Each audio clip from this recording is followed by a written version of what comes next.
দেশের বাইরে পড়তে আসার পূর্বে আপনার কি কি প্রস্তুতি নেওয়া উচিত?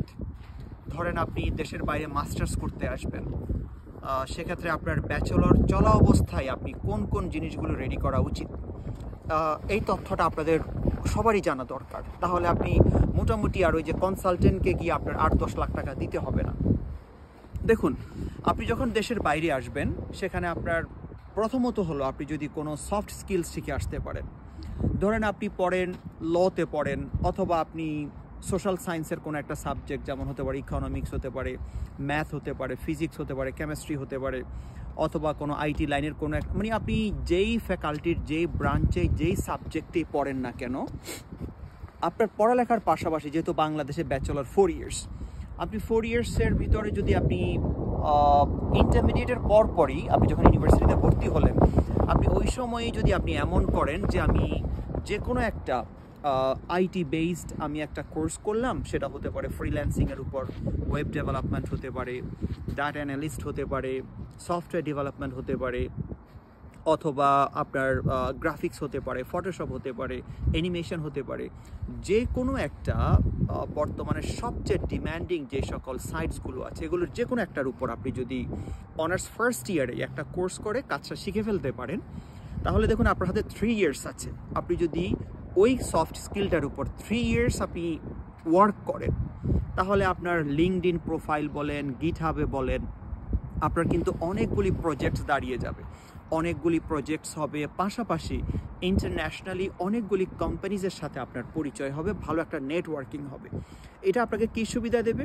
আপনি যখন দেশের বাইরে মাস্টার্স বা ব্যাচেলর করতে আসবেন, আপনি কিন্তু এসেই আপনি বাংলাদেশে ফ্রিল্যান্সিংয়ে যে জব করে যে টাকা ইনকাম করেন, দেশের বাইরের পরিচয় যখন থাকবে আপনার, ধরুন বাংলাদেশে বসে আপনি আওয়ারলি যে টাকা পান, একজন লোক কোনো ইউরোপিয়ান কান্ট্রি বা কোনো ইংলিশ স্পিকিং কান্ট্রি থেকে যখন এই কাজটা করে, তখন তার ডিমান্ডটা বাংলাদেশের থেকে 8 থেকে 10 গুণ বেড়ে যায়। তার আওয়ারলি যে ওয়েজ বা অনারিয়ামটা, সেটা মানে অ্যাটলিস্ট আপনি 4-5 গুণ তো পাবেনই যে বাংলাদেশে তার চেয়ে।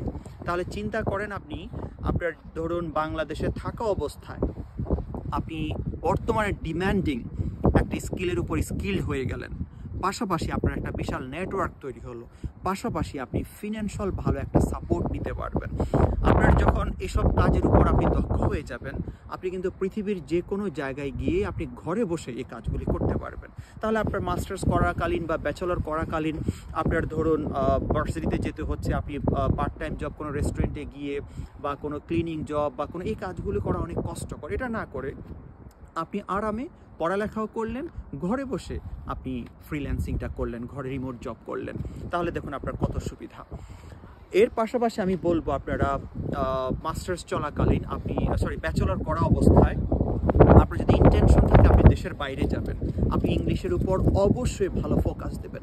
ইংলিশ বলতে ইংলিশটা যেন এমন না হয় ইন্ডিয়ান ইংলিশ, ইন্ডিয়ান বলতে আবার ওই যে অমিতাভ বচ্চন যুগের ইংলিশ, অথবা বাংলাদেশের ধরেন ওই যে আদি যুগের যে ইংলিশ, যেমন please help me, I can not manage the system, অথবা you can meet me on Saturday, মানে এই ধরনের ইংরেজি। How are you, I am fine, thank you very much, what is your name, এই ধরনের খ্যাতমার্কা ইংরেজি না। আপনি ধরেন অনার্স ফার্স্ট ইয়ার থেকে আপনি যদি ইংলিশে মোটামুটি বলতে শিখতে পারেন, এবং 4 ইয়ার্স আপনি যদি অনবরত বিবিসি বা সিএনএন, অথবা আপনি অ্যাটলিস্ট যদি আপনি ইংলিশের কার্টুনসগুলিও দেখতে পারেন, আপনার প্রনাউন্সিয়েশন এবং আপনার স্পিকিংয়ের যে একটা ন্যাচারাল রিদম আছে, যে একটা ওয়ে অফ এক্সপ্রেশন আছে, সেটা যদি আপনি কনফিডেন্টলি অ্যান্ড স্মার্টলি শিখে ফেলতে পারেন, তাহলে পৃথিবীর যেখানেই যান আপনি কিন্তু আপনার জায়গা তৈরি করে নিতে পারবেন। কারণ ইংলিশে যারা স্ট্যান্ডার্ড স্পিকিং করতে পারে, যারা ন্যাচারালি কথা বলতে পারে, যারা ফ্লুয়েন্টলি কথা বলতে পারে, তাদের জন্য বাংলাদেশের বর্ডারের পরে বা এশিয়ান বর্ডারের পরে সারা পৃথিবী তাদের জন্য উন্মুক্ত। তো আমি আপনাদেরকে রিকোয়েস্ট করবো, আপনি অ্যাটলিস্ট আপনার ইংলিশ ফ্লুয়েন্সিটা বাড়ান, আপনার যে কোনো একটা আইটি লাইনের যে কোনো একটার উপর আপনি নিজেকে স্কিল্ড করেন, পাশাপাশি আপনি ড্রাইভিংটা শিখে নিতে পারেন। ড্রাইভিংয়ের জন্য তবে এটা বলবো, আপনি ড্রাইভিং শিখেন আর না শিখেন, আপনি কিন্তু ড্রাইভিং লাইসেন্সটা অবশ্যই করে আসবেন। দেন হলো আপনার রান্নাবান্না শেখা, মানে রান্নাবান্না আপনাকে শেখা জানতেই হবে। আমি পারি না, আমি সেটা এখানে এসে এখন আমাকে মানে ব্যাক পোহাতে হচ্ছে, সব জায়গায় শরম পাই। যখন এখানে কেউ শুনে আমি রান্নাবান্না পারি না, তারা খুবই হেসে দেয়, অবাক হয়ে যায় যে ছেলে মানুষ তুমি রান্নাবান্না করতে পারো না। মানে এখানে তো হলো সবাই নিজের কাজ নিজেকে করতে হয়। মানে ধরুন আপনি বাংলাদেশের প্রেক্ষাপটে যে আমার রান্নাবান্না আমার মা বাপ করে দেবে অথবা আমার স্ত্রী করে দেবে, কিন্তু এখানে তো ধরুন তারা বুঝে যে আল্লাহ না করুক আপনার স্ত্রী যদি অসুস্থ হয়, স্ত্রী যদি কোনো তখন আপনাকে কে রান্নাবান্না করে খাওয়াবে। তো এই জন্য হলো রান্নাবান্না হলো নিজের একটা বেসিক নিড, সেটা আপনাকে জেনে আসতে হবে। দেন হলো নিচ থেকে ধরেন নিজের জামা কাপড় ধুতে জানা, নিজে সাইকেল চালান, সাইকেলটাও ভালো করে চালানো শিখতে পারেন। দেন অনলাইন বেসড, আপনি অনলাইনে নিজে ইউজ টু হতে পারেন। বাংলাদেশে ইচ্ছে করেই আপনি অনলাইনে একটু ফুড অর্ডার দেন, বাংলাদেশে বসে আপনি অনলাইনে কিছু আপনার অনলাইন শপিং করেন, দেন হলো অনলাইনে আপনি কিছু বুকসের অর্ডার দেন, আপনি এই কাজগুলো অনলাইনে কিছু কোর্স করেন। আপনি অনলাইন বিষয়টাকে আপনি একবারে ধরেন অফলাইনে আপনি ভার্চুয়ালি ফিজিক্যালি যে কাজগুলি আপনি মানে খুব মানে একবার তুরুজের সাথে করে ফেলতে পারেন, একই কাজগুলি আপনি ভাবেন অনলাইনে আপনি খুব মানে এটা আমার জন্য কোনো it's not a rocket science for me, এটা আমার জন্য কোনো ব্যাপারই না। আমি অনলাইনে কেনাকাটা করা, অনলাইনে বিল পে করা, অনলাইনে শপিং করা, অনলাইনে কোনো কোর্স করা, আমি এগুলি মানে অনায়াসে করতে পারি। কীভাবে লগ ইন করতে হয়, কীভাবে একটা অ্যাকাউন্ট ক্রিয়েট করতে হয়, কীভাবে নিজের ইমেলটা চেক করতে হয়, ইমেলের রিপ্লাই দিতে হয়, এই জিনিসগুলো আপনার সবচেয়ে বেশি গুরুত্বপূর্ণ। দেশের বাইরে যখন পড়ালেখা করতে আসবেন আপনার সব কিছু কিন্তু অনলাইন বেসড। আপনার কোনো কিছু কেনাকাটা করা, ইভেন আপনার মেট্রোতে উঠবেন, বাসে উঠবেন, অথবা আপনার কোনো কিছু কিনতে যাবেন, অথবা হলো আপনার ধরুন আপনি আপনার প্রফেসরকে কোনো ব্যাপারে মেল, তো আপনাকে মানে প্রতিদিনই মেল দিতে হয় প্রফেসরকে, আপনি জবের মেলস বলেন, সবই এখানে মেইলিং বা অনলাইন সিস্টেম। এই জন্য আপনি বাংলাদেশে বিদেশ যাওয়ার মানেই হলো শুধু আইএলস নিয়ে চিন্তা করা। দেখুন আইএলস করলে দেশের বাইরে যাওয়া যায় না, আইএলস করলেই যে দেশের বাইরে যেতে পারবেন ব্যাপারটা কিন্তু এমন না। আর দেশের বাইরে এসেই বা কী করবেন যদি আপনি এই স্কিলসগুলো নিজে গেইন না করে আসতে পারেন। সুতরাং আমি আপনাকে বলবো দেশের বাইরে আসার কথা যদি আপনার মাথায় থাকে, আপনি অনার্স ফার্স্ট ইয়ার থেকে আপনি একটা ভালো প্রিপারেশন নেওয়া শুরু করেন, আপনি কোনো একটা সফট স্কিলে ডেভেলপ করেন, ইংলিশ ল্যাঙ্গুয়েজটাকে ইমপ্রুভ করেন, দেন নিজে রান্নাবান্না শিখেন, ড্রাইভিংটা শিখেন, দেন নিজে অনলাইনে যে কোনো কাজ নিজে অনলাইন বেসড করতে শিখেন। কিছু টাকা লস হলেও আপনি সব কিছু অনলাইনে করতে শিখেন, এই কাজগুলি করেন।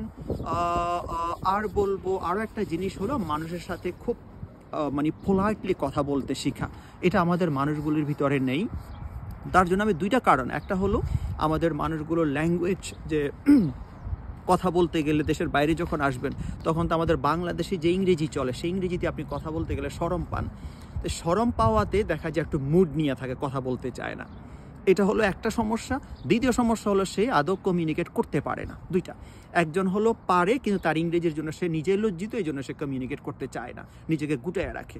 আর একদল হলো কি সে আসলে ওই যে মুখস্থ বিদ্যা দিয়ে পাশ করে আসছে কোনো রকম, সে নিজে থেকে নিজের মানে সিচুয়েশন বেসড নিজে এক্সপ্রেস করতে পারে না। যদি এমন হয় আপনি নিজে যে দেখুন একটা কথা মাথায় রাখবেন, দেশের বাইরে কোথাও গ্রামার নিয়ে কোনো মাথা ব্যথা নেই, তবে প্রনাউন্সিয়েশন নিয়ে মাথা ব্যথা আছে।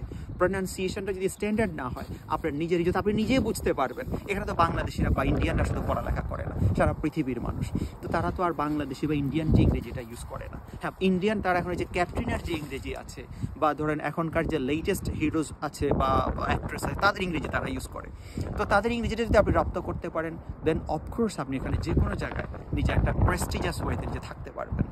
তো এই কাজগুলো যদি করতে পারেন আমি আশা করি আপনারা ভালো করবেন। আর যদি আপনি মনে করেন আপনার ইংলিশ ল্যাঙ্গুয়েজের কোনো সাপোর্ট দরকার, আমার English spoken, phonetics, basic grammar and basic রাইটিংয়ের উপর আমার একটা স্পোকেন ইংলিশ প্যাকেজ আছে, স্পোকেন ইংলিশ কোর্স। স্পোকেন ইংলিশের সাথে আমি pronunciation, presentation, basic writing, then paraphrasing, idea generations, vocabulary learning, এই সকল লেসনসগুলো ইনক্লুড করে আমি স্পিকিং ক্লাসটা করাই। কোনো মুখস্থবিদ্যা, আমার স্পিকিং বলতে বাংলাদেশি স্পিকিং মানে ট্রান্সলেশন করো, যে হাস্যকর লাগে যে বাংলাদেশের টিচার্সগুলো যারা আপনি অনলাইনে যদি সার্চ দেন স্পোকেন ইংলিশ লিখে দেখবেন সবাই শুধু কচুল্লতির ইংরেজি, কি আমি খাই আমি যাই, মানে শুধু এই ইংরেজি, অথচ সিচুয়েশন বেসড ইংরেজির কোনো কথাই নেই, প্যারাফ্রেজিংয়ের কোনো কথা নেই, আইডিয়া জেনারেশনস নিয়ে কোনো কথা নেই। তো যাই হোক এই জিনিসগুলো যদি সাপোর্ট দরকার হয় আপনি আমাকে স্মরণ করতে পারেন। আর হলো যদি আইএলস রিলেটেড কোনো যদি হেল্প দরকার হয় তাও আপনি আমাকে নক করতে পারেন। ইনশাল্লাহ সব সময় দিয়ে আসছি, এখনও সাপোর্ট দিয়ে যাব। ভালো থাকবেন। আসসালামু আলাইকুম।